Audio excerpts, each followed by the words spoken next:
జై తెలుగు మంత్రాకి స్వాగతం సుస్వాగతం. ఇవాళ మనం చాలా సునాయాసంగా number of pi bonds, number of sigma bonds ఎలా క్యాలిక్యులేట్ చేయాలి.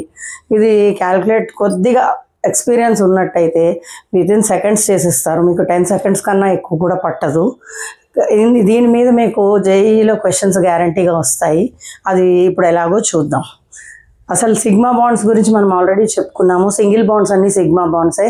అలాగే డబుల్ బాండ్స్లో ఒక సిగ్మా బాండ్, ఒక పై బాండ్ ఉంటుంది. అలాగే ట్రిపుల్ బాండ్కి ఒక సిగ్మా బాండ్, 2 పై బాండ్స్ ఉంటాయి. సో బాండ్స్ ఎలా ఉన్నాయి అనేది ఒక మాలిక్యూల్ స్ట్రక్చర్ ఫస్ట్ మనం రాసేసుకొని దానిలో ఎన్ని సింగిల్ బాండ్స్ ఉన్నాయో అన్ని ముందుగా లెక్క పెట్టేసుకోండి.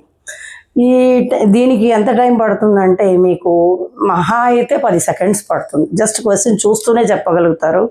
అలాగే ఎక్కడెక్కడ డబుల్ బాండ్ ఉందో అక్కడ ఒక్కొక్క పై బాండ్ లెక్క పెట్టుకోండి. ఎక్కడ ట్రిపుల్ బాండ్ ఉందో అక్కడ 2 లెక్క పెట్టుకోండి. మీకు ఇప్పుడు కొన్ని ఎగ్జాంపుల్స్ చెప్తాను, చూడండి. సిగ్మా బాండ్, ఇది sp3 హైబ్రిడైజేషన్.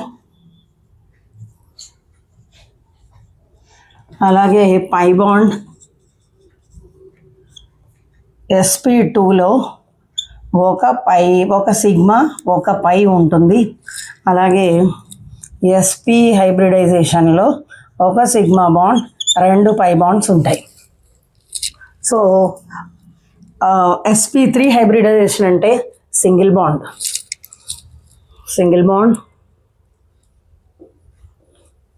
sp2 హైబ్రిడైజేషన్ అంటే డబుల్ బాండ్. sp హైబ్రిడైజేషన్ అంటే ట్రిపుల్ బాండ్. సో ఇక్కడ 2 ఉంటాయి. 1 is sigma, the other is pi. ఇక్కడ 3 ఉంటాయి.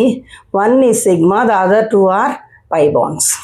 జస్ట్ ఇది చూసి మీరు ఒక స్ట్రక్చర్ వేసుకోగానే ఇది చూస్తే మీకు ఒక ఐడియా వచ్చేస్తుంది. ఇక్కడ నేను ఒక స్ట్రక్చర్ తీసుకున్నాను. ఈ స్ట్రక్చర్లో ఫస్ట్ మనం ఎట్లా కౌంట్ చేయాలి. సో కార్బన్కి ఎన్ని బాండ్స్ ఉన్నాయో చూసుకోండి. కార్బన్కి ఇక్కడ ఒకటి, ఇక్కడ ఒకటి. So C2C 2 sigma bonds. అలాగే C2H చూద్దాము. C2H, C నుంచి ఇక్కడ 2 Hలు, 2, ఇక్కడ 1 3, ఇక్కడ 3 6. So total number of sigma bonds 8 అవుతాయి. అలాగే డబుల్ బాండ్ ఉన్న చోట ఎప్పుడు ఒక పై బాండ్ ఉంటుంది. ఒకే ఒక డబుల్ బాండ్ ఉంది కనుక pi bond is only 1. So total 8 sigma, 1 pi bond. ఇది ఇలా మీకు చూస్తూనే అర్థమైపోతుంది. ఇప్పుడు నేను మీకు అర్థం కావడం కోసం ఇలా డిఫరెన్షియేట్ చేసి రాశాను. ఇది అవసరం లేదు యాక్చువల్గా. CH2 అనగానే 2 Hలు కాబట్టి 2 Hలతో మీరు ఇక్కడే రాసేసుకోవచ్చు. 2 సింగిల్ బాండ్స్ ఉంటాయి. అలాగే ఇక్కడ CH ఒకటి మీకు కనపడుతుంది. అలాగే CH3 3 విత్ H. అలాగే సో 2 + 1 3, 3 + 3 6. Cకి Hకి 6 రాసేసాం. అలాగే కార్బన్ టు కార్బన్ రావచ్చు, లెక్క పెట్టుకోండి. 1 2 3. సో దీనికి 1, దీనికి 1 2 కాబట్టి 2C 2 సిగ్మా బాండ్స్ రాసేసుకోండి. థర్డ్, ఇప్పుడు మీరు నెక్స్ట్ రావాల్సింది ఎక్కడికి? పై బాండ్స్కి. పై బాండ్ డబుల్ బాండ్ ఎక్కడుందో అక్కడ ఒకే ఒక డబుల్ బాండ్ ఉంది. సో ఒకే ఒక పై బాండ్ ఉంది. So this is number of sigma and pi bonds in this structure. అలాగే ఇంకొంచెం కాంప్లికేటెడ్ స్ట్రక్చర్ ఇంకొకటి చూద్దాము. ఇది ఒక స్ట్రక్చర్ తీసుకున్నాను. ఇది ఏది కాదు, మీకు బెంజిన్ రింగే, చూడగానే అర్థమైపోతుంది. నెంబర్ ఆఫ్ బాండ్స్ ఎట్లా లెక్క పెట్టడానికి చూద్దాము. విత్ హైడ్రోజన్ ఫస్ట్ లెక్క పెట్టేసుకోండి. మొత్తం 6 కార్బన్స్ ఉన్నాయి. 6కి 6 హైడ్రోజన్స్తో బాండింగ్ ఉంది కాబట్టి C2H ఎన్ని బాండ్స్? 6 సిగ్మా బాండ్స్ ముందు రాసేసుకోండి. అలాగే కార్బన్ టు కార్బన్ ఎన్ని బాండ్స్ ఉన్నాయో లెక్క పెట్టుకోండి. కార్బన్ టు కార్బన్ కూడా 6 C2C ఉన్నాయి కాబట్టి C2C 6 sigma bonds. So total number of wands అంటే ఇప్పుడు మనం రాసుకున్నది ఏంటి అంటే డబుల్ బాండ్ ఉన్న చోట కూడా ఒక సిగ్మా బాండ్ ఉంటుంది కాబట్టి కార్బన్ టు కార్బన్ అని లెక్క పెట్టేసుకోండి. అక్కడ డబుల్ బాండ్ ఉందా, సింగిల్ ఉందా అని ఆలోచించక్కర్లేదు, డైరెక్ట్గా లెక్క పెట్టేసుకోండి. సో 6 మీకు 12 సిగ్మా బాండ్స్ వచ్చేసాయి. ఇప్పుడు పై దగ్గరికి వెళ్ళేసరికి ఈ కార్బన్కి ఒక పై, అలాగే నెక్స్ట్ ఇక్కడ. So total number of carbon double bond కార్బన్లు ఎన్ని పేర్స్ ఉన్నాయి, 3 ఉన్నాయి కాబట్టి అక్కడ మీకు 3 పై బాండ్స్ ఉంటాయి. So total number of sigma bonds and total number of pi bonds మీకు వచ్చేసింది. ఇంత ఈజీగా విత్ ఇన్ సెకండ్స్ మీరు దాన్ని చూస్తూనే కూడా చేసేయగలుగుతారు. ఇంకొక స్ట్రక్చర్ మనం ఇంకొక ఎగ్జాంపుల్ విత్ ట్రిపుల్ బాండ్ తీసుకుందాము. ఇక్కడ కూడా ఫస్ట్ మనం ఏం రాసుకోవాలి, కార్బన్ టు హైడ్రోజన్ రాసేసుకుందాం. సో కార్బన్ టు హైడ్రోజన్ 3 ఉన్నాయి కాబట్టి C2H3 sigma bonds, carbon to carbon 1 sigma bond, carbon to nitrogen 1 sigma bond. So ఇవన్నీ యాడ్ చేసుకుంటే 5 సిగ్మా బాండ్స్ ఉన్నాయి. ఇప్పుడు పై బాండ్ లెక్క పెట్టుకుందాం. పై బాండ్ ట్రిపుల్ బాండ్ ఎక్కడ ఉందో అక్కడ 3 లైన్స్ ఉన్నాయి అంటే మీకు అర్థము 1 సిగ్మా 2 పై అని. సో అక్కడ 2 పై బాండ్స్ కాబట్టి 2 పై బాండ్స్. ఇది అంతే, విత్ ఇన్ సెకండ్స్ మీరు లెక్క పెట్టి రాసేయగలుగుతారు. ఇంత ఈజీగా మీరు సిగ్మా అండ్ ఇది కొంచెం ప్రాక్టీస్ చేయండి. విత్ ఇన్ 10 సెకండ్స్ మీరు క్వశ్చన్లో మాలిక్యూల్ని చూస్తూనే నెంబర్ ఆఫ్ బాండ్స్ చెప్పగలరు. దీనిపైన మీకు 1-2 క్వశ్చన్స్ గ్యారంటీ. ఇంకొక ఎగ్జాంపుల్ ఇది కూడా చూద్దాము. ఇక్కడ కాన్సిక్యూటివ్ డబుల్ బాండ్స్ ఉన్నాయి. ఇక్కడ కూడా ఫస్ట్ మనం C2H చూసేసుకుందాం. C2H ఎన్ని ఉన్నాయి, ఇక్కడ 2, 1, ఇక్కడ 3. So total 2 + 1 3 + 3 6 sigma bonds.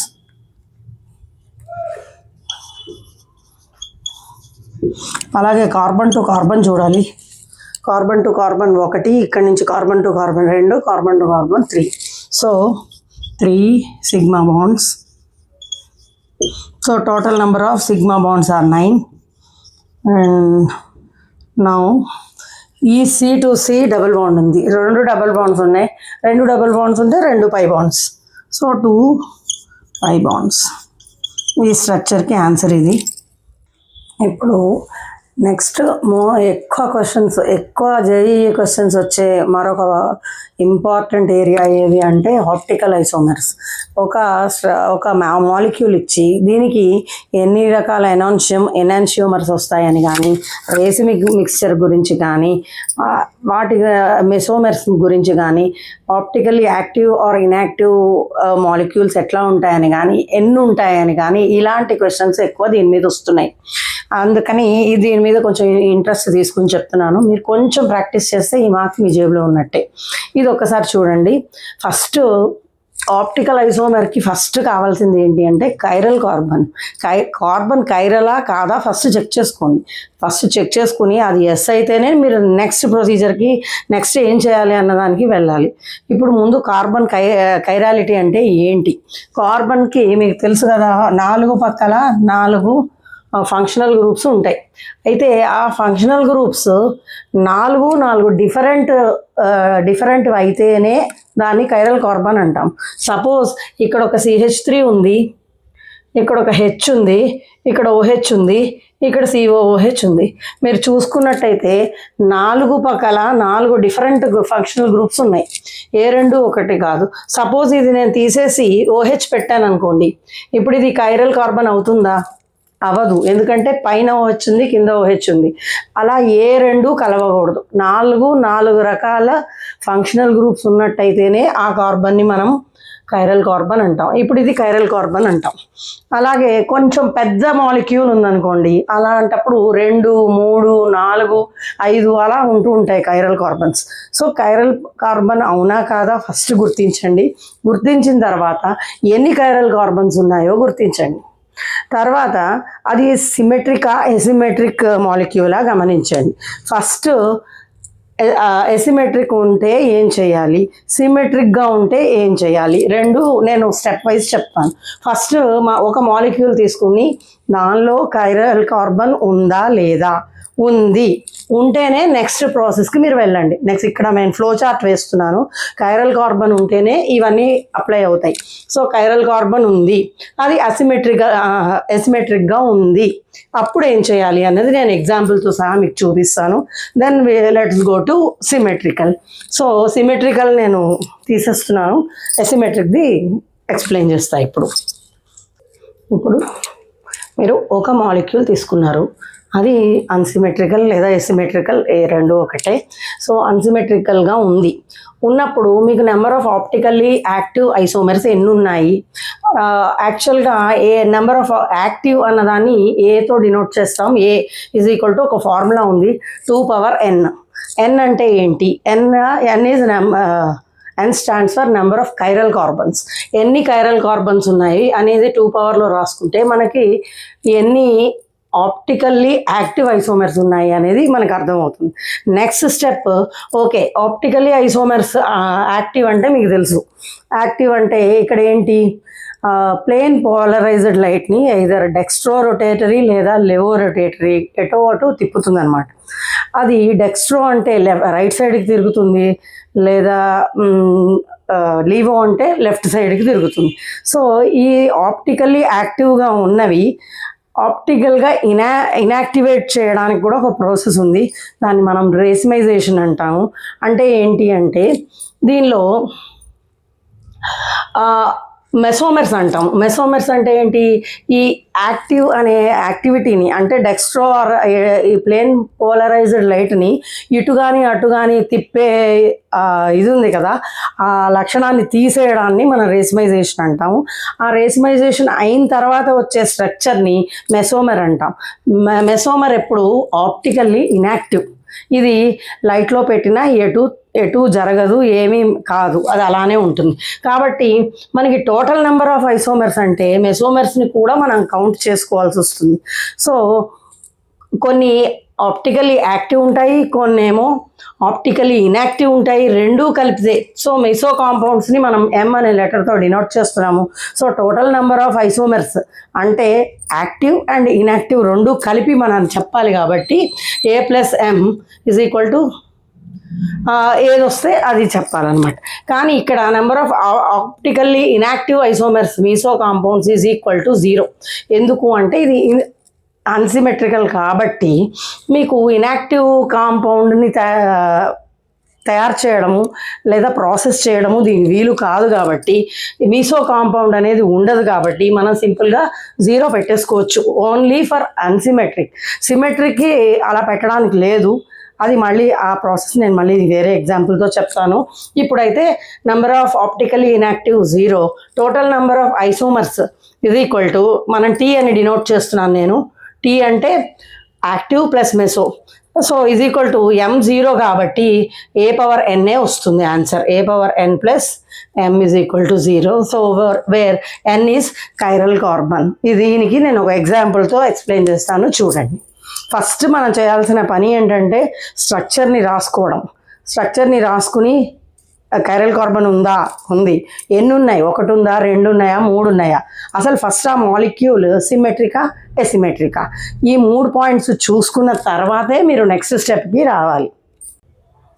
ఇప్పుడు ఒక ఎగ్జాంపుల్ తీసుకున్నాను. ఇక్కడ నేను ఏం రాశానో మీకు ఇప్పుడు ఏం ఎక్స్ప్లెయిన్ చేశానో అది ఎగ్జాంపుల్తో చూద్దాం. ఫస్ట్ ఒక లాక్టిక్ యాసిడ్ మాలిక్యూల్ తీసుకున్నాం. ఈ లాక్టిక్ యాసిడ్ మాలిక్యూల్ ఫస్ట్ మనం చెక్ చేయాల్సింది ఏంటి? కైరల్ కార్బన్ ఉందా?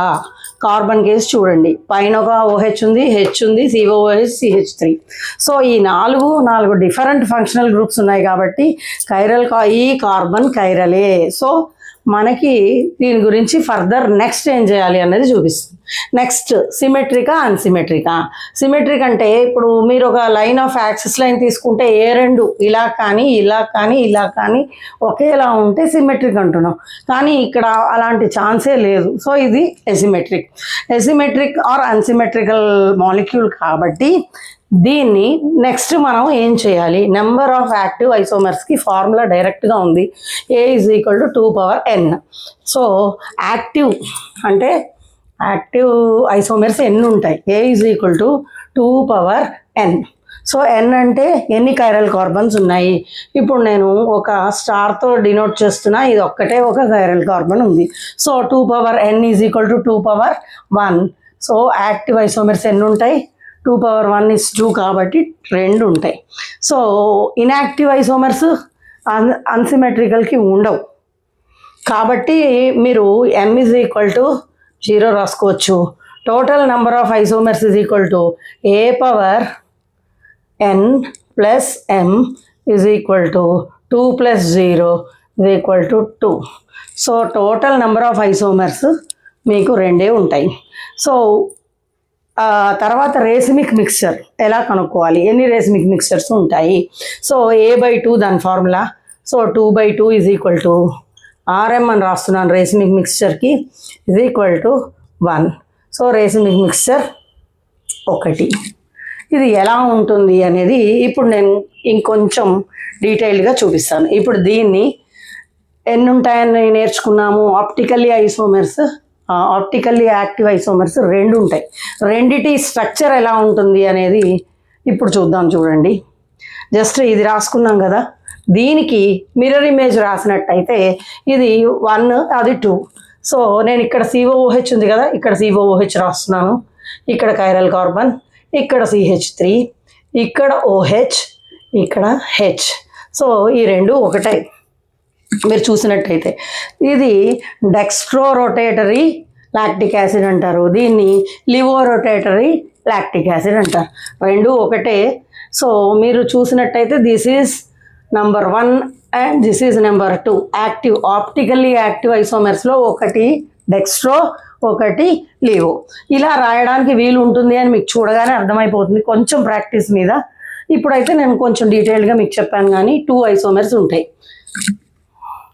నెక్స్ట్ ఎసిమెట్రిక్ అయితే ఏం చేయాలో చెప్తాను. ఇప్పుడు సిమెట్రిక్ అయితే ఏం చేయాలో చెప్తాను. ఇప్పుడు ఎసిమెట్రిక్ గురించి నేర్చుకున్నాము. సిమెట్రిక్ అయితే ఏం చేయాలి? ఫస్ట్ చూసుకోవాల్సింది ఆప్టికల్ ఐసోమర్స్కి కావాల్సింది మొదటిది ఇప్పుడు మాట్లాడుకున్నాం కదా, కైరల్ కార్బన్ ఉంటేనే నెక్స్ట్ స్టెప్కి వెళ్తాం మన ఫ్లో చార్ట్లో. సో కైరల్ కార్బన్ ఉంది అనుకుందాం. 1 ఉందా, 2 ఉన్నాయా, 3 ఉన్నాయా? సో అది odd number of chiral carbons ఉన్నాయా, లేదా even number of chiral carbons ఉన్నాయా? ఆడ్ నెంబర్ అయితే ఏం చేయాలి, ఈవెన్ నెంబర్ అయితే ఏం చేయాలి? So first even number of, suppose ఒక 2 కైరల్ కార్బన్స్ ఉన్నాయి, అప్పుడు ఏం చేయాలి? ఇక్కడ ఈవెన్ నెంబర్కి తీసుకున్నట్టయితే ఏ అంటే active isomers, number of active isomers is equal to 2n-1. ఇది మీకు ఫార్ములా. నేను ఒకదాని తర్వాత ఒకటి ఎక్స్ప్లెయిన్ చేయొచ్చు, కానీ ఒకేసారి ఎందుకు రాస్తున్నాను అంటే మీకు కొంచెం ఈజీగా గుర్తుండేటట్టుగా చెప్దామనేసి. ఇక్కడ AMT అని తీసుకున్నాను, ఇక్కడ TMA రివర్స్లో తీసుకున్నాను. ఎందుకు తీసుకున్నానో ఇప్పుడు మీకు చెప్తే అర్థమవుతుంది. చూడండి, A is equal to 2n-1, ఇక్కడ T is equal to 2n-1. కాబట్టి ఇక్కడ ఒకటే రాసుకునేలాగా మీరు మీ బ్రెయిన్ని కండిషన్ చేసుకుందు కోసం అనేసి నేను టీని పైన రాశాను ఇక్కడ. లేదా ఏ రాసి A is equal to T-M అని రాస్తే మీకు కన్ఫ్యూజన్ వస్తుంది. అందుకని ఈవెన్లో AMT అని రాసుకోండి, ఆడ్ దగ్గరికి వెళ్ళేసరికి TMA అని రాసుకోండి. ఇది గుర్తుపెట్టుకోండి. నెక్స్ట్ ఏంటి? ఏ అంటే యాక్టివ్ ఐసోమర్స్. తర్వాత ఇప్పుడు మిసోమర్స్ అంటే ఇన్యాక్టివ్ ఫామ్స్ ఎన్ని వస్తాయి మీకు? సిమెట్రికల్లో అక్కట్లాగా 0 పెట్టుకుందుకు లేదు, ఇది సిమెట్రిక్ కాబట్టి తప్పకుండా వస్తాయి. ఎన్ని వస్తాయి అనే దానికి ఫార్ములా 2n-2/2. n-2 ఎందుకు? 2 ఎందుకు అంటే ఈవెన్ కాబట్టి. అదే m ఇక్కడికి వచ్చేసరికి 2n-1, ఆడ్ కాబట్టి 1 తీసుకున్నాను, ఈవెన్ కాబట్టి ఇక్కడ 2 తీసుకున్నాను. So 2n-1/2. అలాగే last T is equal to A+M. ఎప్పుడైనా అంతే, టోటల్ నెంబర్ ఆఫ్ ఐసోమర్స్ అంటే మిసోమర్స్ ప్లస్ యాక్టివ్ ప్లస్ ఇన్యాక్టివ్ 2 కలిపితే వస్తాయి. ఇక్కడ ఏ లిటిల్ ఆల్జిబ్రా. సో టీని అవతలకి తీసుకెళ్ళి ఏని యువతలు పెట్టుకుంటే A is equal to T-M అవుతుంది. So active isomers is equal to total number of isomers minus mesomers. So మీరు ఇలా రాసుకున్నట్టయితే ఈజీ టు రిమెంబర్. అదర్వైజ్ మీరు AMT అని రాసుకుంటే మీకు మళ్ళీ కన్ఫ్యూజన్ ఇవన్నీ వస్తాయి. అందుకని ఇక్కడ AMT రాసుకుంటే అక్కడ TMA రాసుకోండి. ఇప్పుడు దీనికి ఎగ్జాంపుల్తో చెప్తాను. అలాగే racemic mixtures as usual A/2A. Racemic mixture మాత్రం ఈ మూడిటికి కూడా A/2. ఇప్పుడు నేను ఒక ఎగ్జాంపుల్తో మీకు ఎక్స్ప్లెయిన్ చేస్తాను. First even number of chiral carbons తీసుకుంటాను, ఆడ్ తర్వాత నేర్చుకుందాం. ఇప్పుడు నేను సిమెట్రికల్లో even number of chiral carbons ఉండే ఒక ఎగ్జాంపుల్ తీసుకున్నాను. ఆ ఎగ్జాంపుల్ టార్టరిక్ యాసిడ్. ఇక్కడ మీరు చూడండి, COOH, CHOH, CHOH, COOH. మన ఫస్ట్ కండిషన్ ఏంటి? కైరల్ కార్బన్ ఉండాలి. కైరల్ కార్బన్ ఉందా? ఒక పక్కన COOH ఉంది, ఒక పక్కన OH ఉంది, ఇంకొక పక్కన H ఉంది, ఇంకొక పక్కన ఈ C ఉంది. అంటే 4 పక్కల 4 డిఫరెంట్ ఫంక్షనల్ గ్రూప్స్ అయితే ఉన్నాయి. So first condition chiral carbon ఉండడం ఇందులో ఉంది కాబట్టి it is first step pass అయింది. నెక్స్ట్ స్టెప్ ఏంటి? లైక్ సిమెట్రికలా అసిమెట్రికా చెక్ చేసుకోండి. చెక్ చేసుకుంటే ఇలా మధ్యలో మీరు ఒక గీత గీసుకున్నట్టయితే జస్ట్ ఒక యాక్సిస్ ఆఫ్ సిమెట్రీని ఊహించుకోండి. CHOH, COOH, ఇక్కడ CHOH, COOH. కాబట్టి దిస్ ఈజ్ సిమెట్రికల్. కాబట్టి మీకు సెకండ్ పాయింట్లో సిమెట్రికల్ అనే పాయింట్ కూడా టిక్ పడిపోయింది. నెక్స్ట్ ఏంటి? Number of chiral carbons. Number of chiral carbons ఎన్ని ఉన్నాయి? ఇప్పుడు నేను స్టార్ పెట్టినవి 2 మీకు కనిపిస్తున్నాయి కదా. So this is number 1 and this is number 2. So it is even number. 2 chiral carbons ఉన్నాయి కాబట్టి even number of chiral carbon ఉంది కాబట్టి మనం ఈ ఫార్ములాలో వెళ్ళాలి. ఇప్పుడు ఈ ఫార్ములా చూద్దాం. A ఈజ్ ఈక్వల్ టు, అంటే active isomers is equal to 2 power n minus 1 is equal to ఏమవుతుంది? 2 power n is number of chiral carbon కాబట్టి 2 minus 1 is equal to 1. 2 power 1 is 2. So active isomers మీకు 2 ఉన్నాయి. ఇప్పుడు number of మెసోమర్స్ చూద్దాము. 2 power n minus 2/2. So n ఇక్కడ మనకి 2 కాబట్టి 2 power 2 minus 2/2 is equal to 2 power 0, that is equal to 1. So total number of isomers A plus M is equal to 2 plus 1, 3 రావాలి. So 3 ఎట్లా ఉంటాయి? ఇప్పుడు నేను స్ట్రక్చర్ వేసి చూపిస్తాను. జస్ట్ ఒకటి డెక్స్ట్రో రొటేటరీ, ఒకటి లెవో రొటేటరీ, మూడవది ఇన్యాక్టివ్. దాని ఇన్యాక్టివ్ స్టేట్కి తీసుకెళ్తే అంటే కొన్ని యాక్టివ్లో కొన్ని మైనస్, అంటే డెక్స్ట్రోని మైనస్ అని, లివోని ప్లస్ అని అలా అనుకుంటూ ఉంటాము. సో ఒక మైనస్ అండ్ కొన్ని మైనస్లు కొన్ని ప్లస్లు 2 కలిపితే మీకు 0 వచ్చినట్టుగా ఒక ఇన్యాక్టివ్ స్టేట్ వస్తుంది. ఆ ఇన్యాక్టివ్ స్టేట్ ఒకటి. కాబట్టి టోటల్ 3 ఐసోమర్స్ ఎలా ఉంటాయో ఇప్పుడు మనం చూద్దాం. ఇప్పుడు యాక్టివ్ ఐసోమర్స్ ప్లస్ మెసోమర్ ఈ 2 వాటి స్ట్రక్చర్స్ ఎలా ఉంటాయి అని ఊహించుకోవడం కాకుండా స్ట్రక్చర్ రాసుకుని చూద్దాము. ఇప్పుడు ఇక్కడ స్ట్రక్చర్ రాశాను. COOH, CH ఇవన్నీ. దీనికి ఎగ్జాక్ట్ మిర్రర్ ఇమేజ్ ఇక్కడ రాశాను. సో ఇది డెక్స్ట్రో రొటేటరీ, అంటే ప్లేన్ పోలరైజ్డ్ లైట్ని రైట్ సైడ్ తిప్పే లక్షణం ఉండేది డెక్స్ట్రో రొటేటరీ. అలాగే లెఫ్ట్ సైడ్కి తిప్పేది లెవో రొటేటరీ. ఇవి 2 మీకు చూసినట్టయితే మిర్రర్ ఇమేజెస్ లాగా ఉంటాయి. సో 2 ఇన్యాక్టివ్ స్టేట్స్ ఎట్లా 2 యాక్టివ్ స్టేట్స్ ఎలా ఉంటాయో మీకు ఈ 2 ఎగ్జాంపుల్. ఇక్కడ మీకు 2 వచ్చింది కదా, ఈ 2 ఉన్నాయి. అండ్ మెసోమర్ ఏంటి అంటే ఇది విత్ సమ్ ప్రాసెస్ మనం దాన్ని మారుస్తాం అనమాట. ఎలా మారుస్తాం అనేది ఇప్పుడు చెప్తాను. ఇప్పటి వరకు ముందు స్ట్రక్చర్ ఎలా ఉంటుందో చూడండి. 2 OHలు ఒక సైడ్కి వచ్చేసాయి, 2 హైడ్రోజన్లు ఒక సైడ్కి వెళ్ళిపోయాయి. ఇప్పుడు ఇది ఆప్టికల్లీ ఇన్యాక్టివ్ కాబట్టి ప్లేన్ పోలరైజ్డ్ లైట్లో ఎలా ఉందో అలానే ఉంటుంది. ఏ లైట్ని ఎటు తిప్పలేదు. So this is optically inactive state. So this is the mesomer. కాబట్టి 2 ఐసోమర్స్ చూసాము సిమెట్రికల్, అలాగే ఒక మెసోమర్ కూడా చూసాము. తర్వాత ఇప్పుడు ఇంకొకటి ఏంటి అంటే రేసిమిక్ మిక్స్చర్స్ ఎన్ని? Racemic mixtures is equal to formula ఉంది. సింప్లీ A/2, A ఎంత వచ్చింది? 2/2 is equal to 1. Racemic mixture 1 కాబట్టి మీకు అక్కడ 1 స్ట్రక్చర్ కనపడుతుంది చూడండి. ఇంతే. ఇప్పుడు మనం కంప్లీట్ అన్సిమెట్రికల్గా ఉంటే ఏం చేయాలో నేర్చుకున్నాం. కంప్లీట్ సిమెట్రిక్గా ఉండి even number of chiral carbons ఉంటే ఏం చేయాలో నేర్చుకున్నాం. ఇప్పుడు సిమెట్రికల్గా ఉండి odd number of chiral carbons ఉంటే ఏం చేయాలో చూద్దాం. ఇప్పుడు మన ఫస్ట్ కండిషన్ ఏంటి? కైరల్ కార్బన్ ఉందా లేదా? మీకు ఇక్కడ ఒక స్ట్రక్చర్ రాసాను చూడండి. ఇక్కడ COOH, CHOH, ఇక్కడ CHOH అండ్ COOH. ఇప్పుడు కైరల్ కార్బన్స్ ఒకటి, నేను స్టార్లు పెట్టేవన్నీ కైరల్ కార్బన్స్ గమనించండి. 2, 3. So total number of chiral carbons 3 ఉన్నాయి. సో కైరల్ కార్బన్ ఉందా అన్న కండిషన్ ఆల్రెడీ టిక్ పడిపోయింది. నెక్స్ట్ ఏంటి అంటే ఆడ్ నెంబర్ అది సిమెట్రిక్గా ఉందా, సిమెట్రిక్గా ఉందా అంటే ఉంటుంది. ఎందుకంటే మీకు అటు ఇటు చూసుకున్నట్టయితే సిమెట్రిక్గా కూడా ఉంది. అండ్ దెన్ మధ్యలోకి కట్ చేసినట్టయితే ఇటు ఇటు సిమెట్రిక్గా ఉంది. తర్వాత నెక్స్ట్ మీకు కావాల్సిన నెక్స్ట్ కండిషన్ ఏంటి, నంబర్ ఆఫ్ కైరల్ కార్బన్స్ 3. కాబట్టి ఆడ్ నెంబర్కి నేను ఇందాక అక్కడ ఏం చెప్పాను, ఏఎంటీ తీసుకోవాలని చెప్పాను. ఇక్కడికి వచ్చేసరికి టీఎంఏ తీసుకోవాలి రివర్స్. సో దట్ ఫస్ట్ టీకి ఫార్ములా అన్నిటికీ ఒకటే ఉండేటట్టు 2 పవర్ n-1 తీసుకోవాలి. n is number of chiral carbons. అలాగే m ఈజ్ ఈక్వల్ టు ఇక్కడ ఆడ్ కాబట్టి అక్కడ ఈవెన్ కాబట్టి n-2/2 తీసుకున్నాం. ఇక్కడ ఆడ్ కాబట్టి n-1/2 తీసుకోవాలి. తీసుకుని తర్వాత a is equal to you can arrive to the answer. ఇప్పుడు దీన్ని అప్లై చేసి చూద్దాం. So t is equal to 2 power n-1. So n is 3 chiral carbons ఉన్నాయి.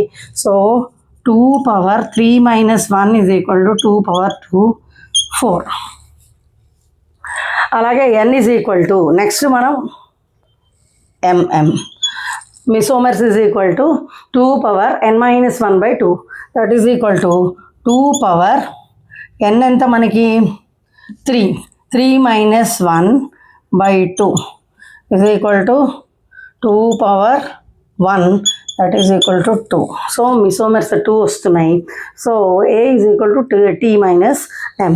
So active isomers 4-2 is equal to 2 active isomers ఉంటాయి.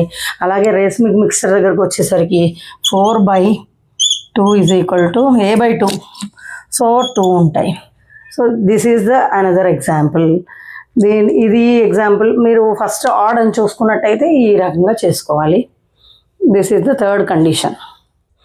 ఇప్పటిదాకా రేస్మైజేషన్ గురించి మాట్లాడుకున్నాం. రేస్మైజేషన్ అంటే ఏంటి అంటే యాక్టివ్ కాంపౌండ్స్ని ఇన్యాక్టివ్గా చేయడం. అసలు ఎందుకు చేస్తాము, అసలు అదేంటి, దాని రివర్స్ ప్రొసీజర్ ఉందా, ఉంటే దాన్ని ఏమంటారో అది ఇప్పుడు చూద్దాం. ఫస్ట్ రేస్మైజేషన్ అంటే యాక్టివ్ ఐసోమర్స్ని ఇన్యాక్టివ్గా చేయడము ఈజ్ కాల్డ్ రేస్మైజేషన్. అలాగే దాని రివర్స్ ఏంటి అంటే ఇన్యాక్టివ్ని యాక్టివేట్ చేయడం ఎలా, దానికి కూడా ఒక ప్రాసెస్ ఉంది. దాన్ని మనం రిసొల్యూషన్ అంటున్నాము. సో దాన్ని ఇన్యాక్టివ్ ఐసోమర్స్ని యాక్టివ్ ఐసోమర్స్గా మార్చటం. అసలు ఇలా ఎందుకు మార్చాలి, అసలు వీటి పని ఏంటి, ఎక్కువగా వీటిని మనం ఈ ఐసోమర్స్ని యాక్టివ్గా కానీ ఇన్యాక్టివ్గా కానీ మార్చాల్సిన అవసరము ఫార్మా ఇండస్ట్రీలో అవసరం అవుతుంది. ఇంతకుముందు క్లాస్ మీకు గుర్తున్నట్టయితే నేను చెప్పాను, గ్లూకోజ్లో డెక్స్ట్రోజ్ అనేది మనం లైక్ హ్యూమన్ బాడీకి గ్లూకోజ్ పెట్టినప్పుడు అంతా యూస్ చేస్తున్నాం. అదే లెవిలోస్ యూస్ చేయలేము. అలాగే కొన్ని కాంపౌండ్స్, అలాగే లాక్టిక్ యాసిడ్ ఉంది, బాడీ సింథసైజ్ చేసే, మీకు లాక్టిక్ యాసిడ్ అంటే తెలుసు కదా, పెరుగులో ఉంటుంది. తర్వాత ఈ పుల్లటి పదార్థాల్లో కొంచెం ఉండేది అంటే బయోసింథసిస్ బాడీ చేయగలిగేది లాక్టిక్ యాసిడ్. సో ఇందులో ఒకటి లాక్టిక్ యాసిడ్లో ఒక ఫామ్ అంటే డెక్స్ట్రో కానీ లివో కానీ ఒకటి మాత్రమే బాడీ తీసుకోగలదు, ఒకటి తీసుకోలేదు. అలాంటప్పుడు మనం ఆ మాలిక్యూల్ని ఎలా తయారు చేయాలి, ఇన్యాక్టివ్గా తయారు చేసి యూస్ చేసుకోవాలి. సింథసిస్ బయట నుంచి బాడీకి ఏదైనా అందించినప్పుడు లైక్ డెక్స్ట్రో ఆర్ లివో ఉన్నప్పుడు మన హ్యూమన్ బాడీ రిసీవ్ చేసుకోలేదు. అందుకని ఫార్మస్యూటికల్ కంపెనీ వాళ్ళు ఏంటంటే ఇన్యాక్టివ్గా తయారు చేసి ఇన్యాక్టివ్ ఫామ్లోనే సింథసైజ్ చేసి మనకి మందుల రూపంలో ఇవ్వాల్సిన ఐసోమర్స్ ఏమన్నా ఉంటే ఆ మాలిక్యూల్ని ఇన్యాక్టివ్ చేసి ఇస్తారు. అలాగే సేమ్ ప్రొసీజర్లో కొన్ని చోట్ల అంటే ఈస్ట్ ఫార్మేషన్ లాంటివి ఉంటాయి. ఈస్ట్ ఫార్మేషన్ లాంటి వాటికి యాక్టివ్గా కావాలి, అలాంటప్పుడు ఇన్యాక్టివ్ని యాక్టివ్గా చేస్తారు. సో దీన్ని అలా కానీ దాన్ని ఇలా కానీ చేసే ప్రాసెస్ ఏంటి మనం ఇప్పుడు చూద్దాం. చేసే యూజెస్ అయితే ఇప్పుడు మనం మాట్లాడుకున్నాం కదా, మెయిన్ ఫార్మా ఇండస్ట్రీ. నెక్స్ట్ ఇంకా కొన్ని ఇండస్ట్రియల్ యూజెస్ కూడా ఉన్నాయి. తర్వాత ఏంటి అంటే ఎందుకు చేస్తామో తెలిసింది కదా, ఎలా చేస్తామో కూడా కొన్ని చూద్దాం. రేస్మైజేషన్ యాక్టివ్ ఐసోమర్స్ తీసుకుని హీట్కి ఎక్స్పోజ్ చేయడం ద్వారా కానీ యాసిడ్ ఆర్ బేస్తో రియాక్ట్ చేయించడం వల్ల కానీ యాక్టివ్ ఐసోమర్స్ ఇన్యాక్టివ్గా మారుతాయి. అలాగే వాటి uses pharma industry reaction pathway, reaction SN1 రియాక్షన్స్కి పాత్వేని ఫైండ్ అవుట్ చేయడం కోసం ఉపయోగిస్తాం. అలాగే ఇండస్ట్రియల్ యూజెస్ ఉన్నాయి. నెక్స్ట్ మెడికల్ ఫార్మా అంటున్నాం, మెడికల్ యూజెస్ ఆల్రెడీ చెప్పుకున్నాం. నెక్స్ట్ రిసొల్యూషన్ అంటే ఎగ్జాక్ట్లీ ఆపోజిట్ టు రేస్మైజేషన్. రిసొల్యూషన్లో ఇన్యాక్టివ్ ఐసోమర్స్ని యాక్టివ్గా మారుస్తాము.